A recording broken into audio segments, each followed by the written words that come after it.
നമ്മൾ ചെയ്യുന്ന ഇറങ്ങി. ഇപ്പം അറൗണ്ട് രാവിലെ 6:58 7 മണി. ഞാനൊരു 6:30 ഇറങ്ങിയതാണ്.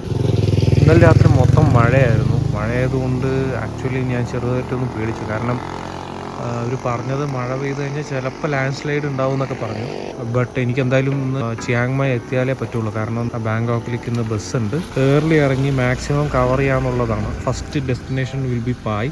അതായത് നമ്മൾ എവിടെ നിന്നാണോ സ്റ്റാർട്ട് ചെയ്ത് അവിടെ നിന്ന് തന്നെ തിരിച്ചു പോകുന്നു. ഇനി പിന്നെ അവിടെ നിന്ന് ചിയാങ് മായ്ക്ക് പോകുന്നു. അതാണ് ഇപ്പോഴത്തെ നമ്മുടെ plan. So let's see how it goes. മഴയൊന്നും ഇപ്പോൾ ഇല്ല. പോകേണ്ട വഴി ഇതാണ്. ചെറുതായിട്ടൊന്ന് മാപ്പൊക്കെ ഒന്ന് ചെക്ക് ചെയ്യാൻ വേണ്ടി തോന്നുന്നതാണ്.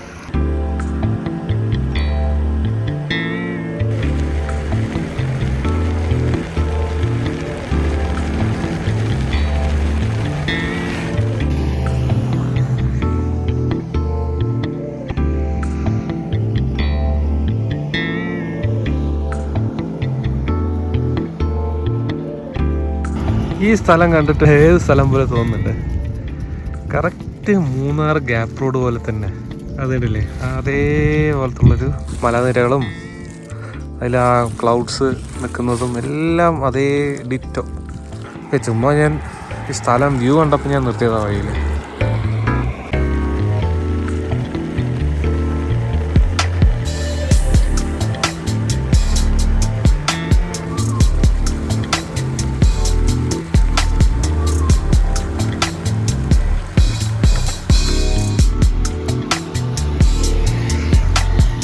ഞാനൊരു പ്രത്യേകതരം കൃഷി രീതി കണ്ടപ്പോൾ ഞാൻ ജസ്റ്റ് ഒന്ന് നിന്നതാണ്. ഇത് എന്ത് ടൈപ്പ് സാധനമാണെന്ന് മനസ്സിലാവുന്നില്ല. കുറച്ച് ഭാഗത്തൊക്കെ ചോളമുണ്ട്, കണ്ടില്ലേ ഇതാ. അതൊക്കെ എനിക്ക് തോന്നുന്നു മറ്റേ ഡ്രിപ്പ് ഇറിഗേഷൻ പരിപാടിയൊക്കെ ചെയ്യുന്നുണ്ട്. ട്യൂബൊക്കെ പോകുന്നുണ്ട് ഇടയിൽ കൂടെ. പക്ഷേ ഇത് എന്ത് സംഭവമാണെന്ന് മനസ്സിലാവുന്നില്ല.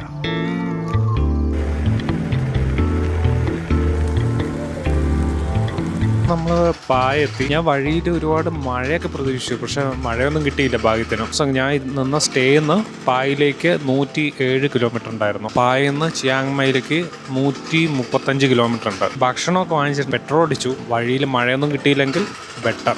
മഴ കിട്ടിയാലാണ് പ്രശ്നം. എൻ്റെ ഉള്ളൊരു റെയിൻ കോട്ട് അത് ആക്ച്വലി കീറി തുടങ്ങി. എന്തായാലും ഫുഡ് കഴിച്ചിട്ട് മെല്ലെ നീങ്ങാം.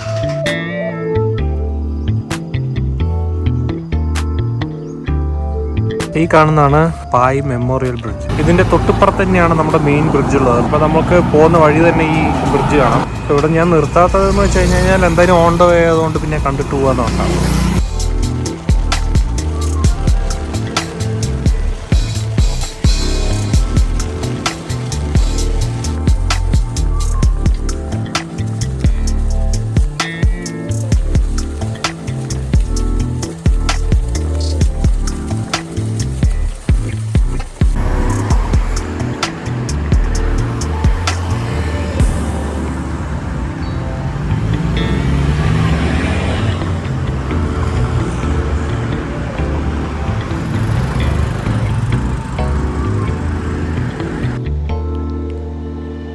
സോ നമ്മളിന്നിപ്പോൾ ചിയാങ് മായിന്ന് ബാങ്കോക്ക് തിരിച്ചു പോകാൻ നിൽക്കണം. ആകെ മൊത്തം ക്ഷീണമായി. കാരണം ഏകദേശം 240 കിലോമീറ്ററുള്ള വണ്ടി ഓടിച്ചു. ഇടയ്ക്ക് മഴയുണ്ടായിരുന്നു. വണ്ടി കൊടുത്തു.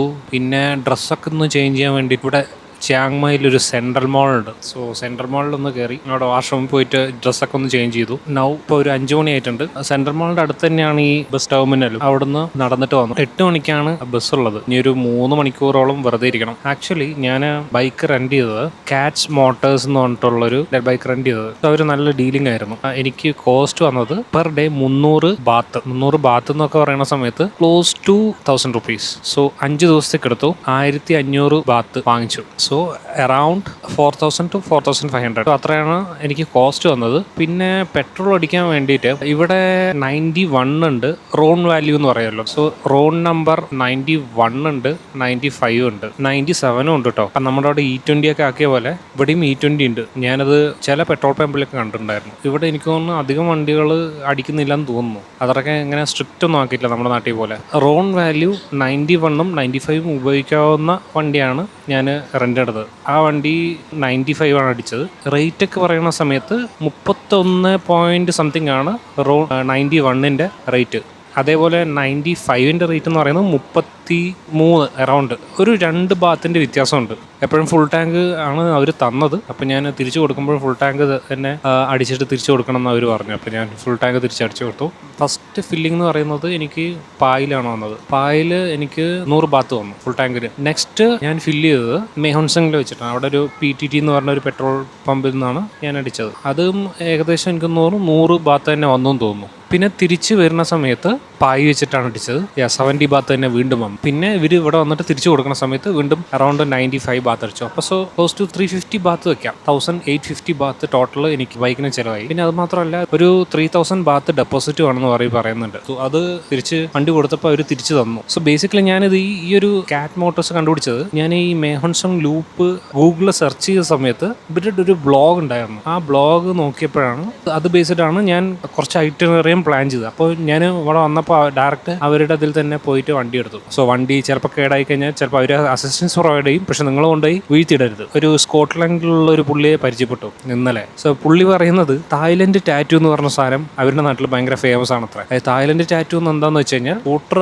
ഓടിക്കാൻ അറിയാത്ത യൂറോപ്യൻസ് വന്നിട്ട് ഉരുണ്ട് പിണഞ്ഞ് വീണിട്ട് കയ്യിലും കാലിലൊക്കെ നല്ലോണം മുറിവാകും. ആ മുറിവിന്റെ പാടിനെയാണ് പറയുന്നത് തായ്ലൻഡ് ടാറ്റു. സോ അത് പുള്ളിക്കാരൻ്റെ എന്നാണ് ഞാൻ അറിഞ്ഞത്.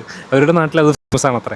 വരുന്നവർ പലരും സ്കൂട്ടർ ഓടിക്കാൻ പോലും ബാലൻസ് ഇല്ലാത്തവരാണ് ഈ വണ്ടി എടുത്തിട്ട് റെന്റിന് പോകുന്നത്. റെന്റൽ വണ്ടി ആൾക്കാർക്ക് അറിയുകയും ചെയ്യാം. സോ മിനിമം സൈക്കിൾ ബാലൻസ് എന്ന് പറഞ്ഞുള്ളൊരു രീതിയിൽ വന്നിട്ട് കാര്യമില്ല, ഓടിക്കാൻ അറിയാൻ വേണം. ഇവിടത്തുള്ള റൂൾസ് ഭയങ്കര അടിപൊളിയാണ്. എനിക്ക് ഭയങ്കര ഇഷ്ടപ്പെട്ടു. കാറുകാർ ബൈക്കേഴ്സിന് കുറച്ചൊരു റെസ്പെക്റ്റ് ഒക്കെ കൊടുക്കുന്നുണ്ട്. അതുപോലെ തന്നെ എനിക്ക് കാറ് ഇവിടെ ഓടിക്കുന്ന രീതിയും ഭയങ്കര ഇഷ്ടപ്പെട്ടു. ഒരു റഷില്ല, ഭയങ്കര സ്മൂത്തായിട്ട് അവർ ഓടിക്കുന്നത്. നിങ്ങൾ റെന്റിന് എടുക്കുന്ന സമയത്ത് എല്ലാം സൂക്ഷിച്ച് കണ്ടൊക്കെ എടുക്കുക. വണ്ടിക്ക് വേണ്ടി വെയിറ്റിംഗ് ആണ്. നമുക്ക് നാളെ നെക്സ്റ്റ് വ്ളോഗിൽ കാണാം. Thank you.